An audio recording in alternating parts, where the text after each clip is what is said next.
Speaking of battles, and look, I think this is something when we saw the signing, we anticipated being a battle, but Shawty put it on wax and said it right. They signed Sam Howell, quarterback, definitely an upgrade from Will Greer last year. And, he's like, oh, okay, we got Joe Milton year two. Sam Howell's done some things in the league as a starter, right? What's that? Are we upgrading the third? What are we looking at? And yeah, I mean, Shawty's out there said, yeah, it's going to be a battle. Something that we talked about Dilly off camera before. The kind of like there being the MVSs in and stuff like that, a little bit higher quality, if you will, down the road wide receiver. Well, you want to have a certain type of wide receiver for the battle, right? For these guys to battle with and have a guy who's got some pelts on the wall, not just no disrespect to young guys and super rookies or anything like that, right? But you have a particular thing there for those guys to see where they're at. And yeah, Shotty out here talking about, yeah, the battle for number two is up. Not that either guy would go anywhere per se, but yeah, Sam Howell versus Joe Milton. Which I would think we're having this conversation in OTAs, right? Way too soon, but he said it, right? Shotty said it on record. I don't think it's going to be the Joe Milton show in preseason. I think Sam Howell's going to get some burn for sure. Yeah, and that's how it should be, in my opinion. Listen, Milton's got a cannon, right? I was there in person. Bazooka Joe.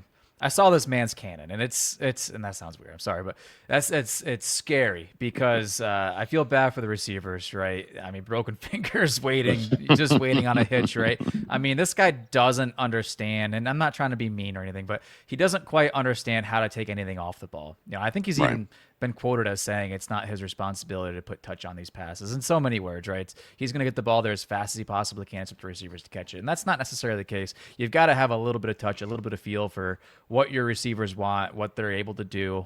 You don't want to whip a 100-mile-an-hour ball 10 yards down the field and expect your guys to catch it, right? And that also results in things like overthrows, which we saw a ton of in the preseason, some in the regular season towards the end when he got his chances.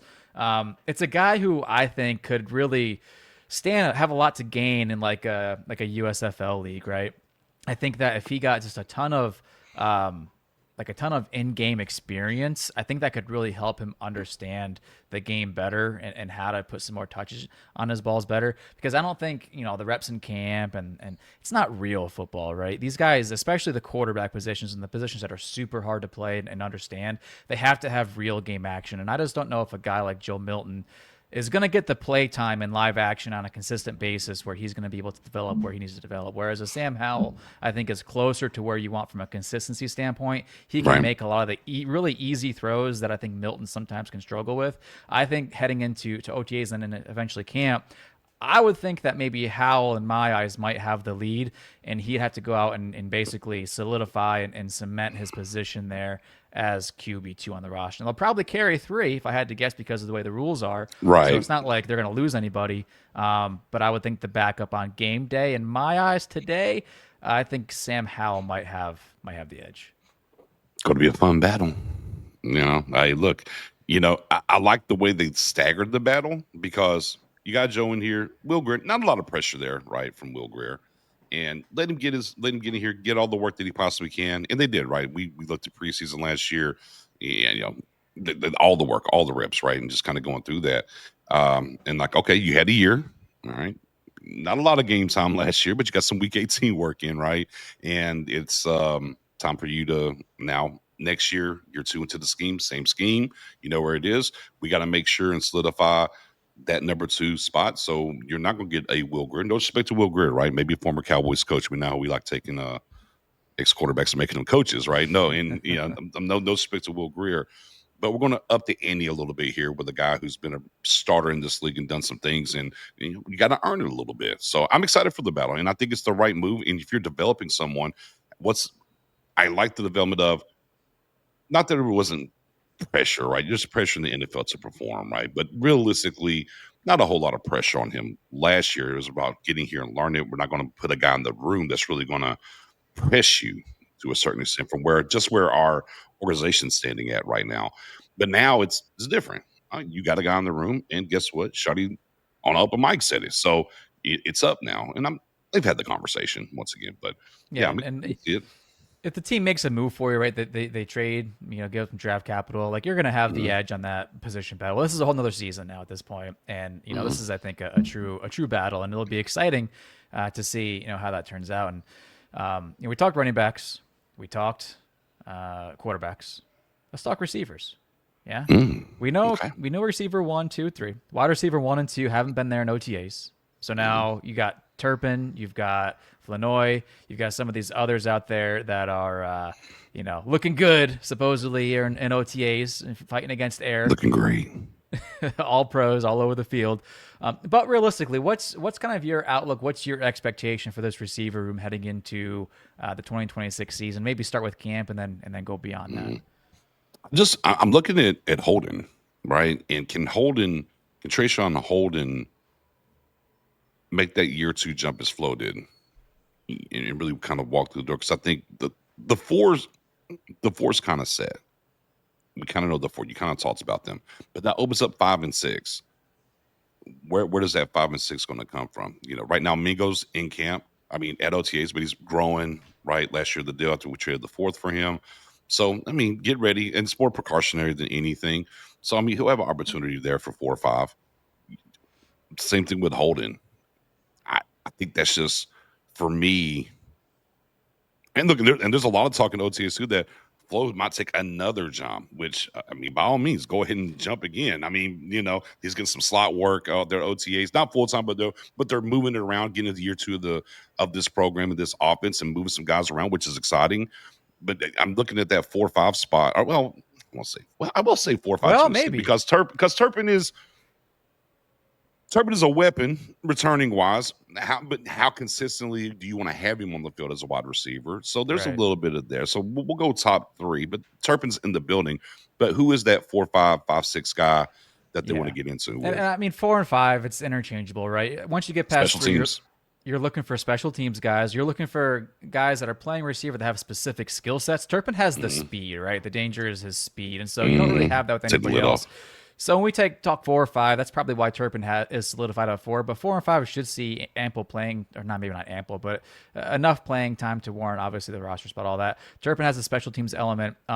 Really, it's 5 for me. And Holden, I think Holden maybe has the Mm-hmm. lead at this point. If I had to guess, he's got the year under his belt. Maybe Mingo. I don't really know. It's going to be an What interesting does the battle to rookie see. come in and do? Yeah, what does the rookie What come does in a and rookie do? do, right? And he's got the speed too. And so, He can burn. who's going to play special teams? Can any of these guys tackle? Are they going to be gunners? Can they block?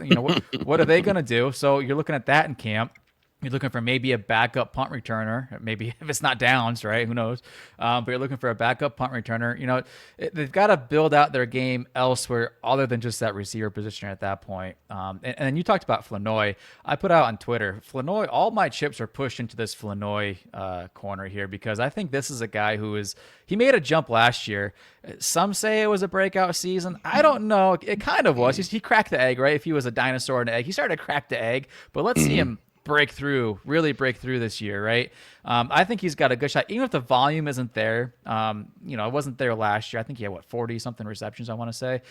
Maybe he has somewhere in the 50s or low 60s. I don't know. Maybe that's high for this team, but it's not necessarily about the volume to me. It's about what you do with it. Do they trust you to play multiple spots in the slot, outside, wherever? What do you do with the opportunities when they're presented to you? Are you making clutch plays and clutch times, right? Clutch moments. What are you doing when Right. the ball's in your hand? And Illinois has that Mm-hmm. yak ability, hands down. I mean, it's he's a bigger dude, fast enough, not like a burner, but fast enough. We saw him break tackles kind of left Yeah, and right. physical. Physical guy.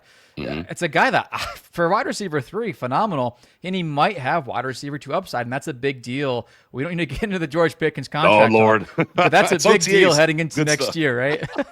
with that big unknown. I mean, we don't even know if he's going to be in mandatory OTAs or not. I think he will be, but that's a big deal heading into next year. Do you have a guy on the horizon who could take that wide receiver 2 position potentially if your current wide receiver 2 isn't here next year? So I mean, I think looking for Flanoy. in the competition realm of things, right? We'll kind of keep it going here. Wide receiver guy that's not really been mentioned a whole lot at OTAs yet. Remember, they signed Tyler Johnson as well too, and he's a guy slot work can get after it for sure. Guy that can return kicks and punts for you. He's done that in the league. Now, Shoddy hasn't said there's a competition there for a returner.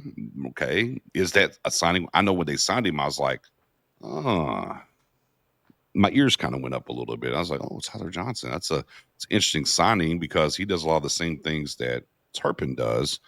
So I wonder how much of a, or even if there is for that matter, is there a battle there happening? Because I mean, contractually they could do some things on the Turpin if they wanted to. Not saying they would, but how do they feel about Turpin in the return game? Because like, if we're being honest, punt game last year was not good. I think that's fair to say. I think Turpin would also say, "Hey, man, I need to be better in the punt game." Yeah, he's like all the time, and then catching and shake his head like somebody's shaking their head or letting it bounce. Yeah, I mean, the fair catches, man. That's two Yeah. weeks. Was it back-to-back weeks, right? That's enough to just, if I had hair, I'd pull it all out. That was insanity. right. So I just look at Tyler Johnson. Again, we don't know. We don't have the answers. I just look at what he brings to the table when they sign him, what he can do as a wide receiver and a returner.